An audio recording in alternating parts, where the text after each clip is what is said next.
তালাবন্দি সরকারি অফিস, পঞ্চায়েত সচিব নাকি ছুটিতে রয়েছেন, তাই সব কাজ শিখে উঠেছে। চিত্রটা লালছড়ি ব্লকের এক পঞ্চায়েত অফিসে। মঙ্গলবার চাঞ্চল্যকর এই পরিস্থিতির মুখোমুখি হলেন জাতীয় আইন বিশ্ববিদ্যালয়ের একদল ছাত্রছাত্রী। জানা গেল, লালছড়ি ব্লকের বিডিও ময়ূখ দত্ত মজুমদারের অনুমতি নিয়ে ছাত্রছাত্রীরা পঞ্চায়েত প্রশাসনের কার্যক্রম পর্যবেক্ষণের উদ্দেশ্যে ওই অফিসে যান। কিন্তু সেখানে গিয়ে তারা দেখতে পান পুরো পঞ্চায়েত অফিসে তালা ঝুলছে।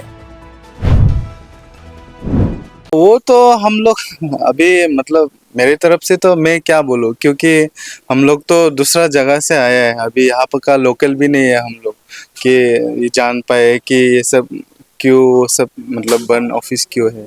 क्योंकि हम लोग तो ऑफिस को उन लोगों का जीपी वो वीसी था, वो वीसी को विजिट करने के लिए आया था।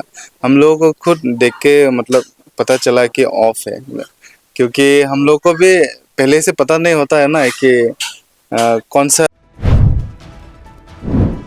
স্থানীয় সূত্রে জানা গেল, সংশ্লিষ্ট পঞ্চায়েত সচিব শিল্পী রানী কর ছুটিতে থাকায় অফিস বন্ধ।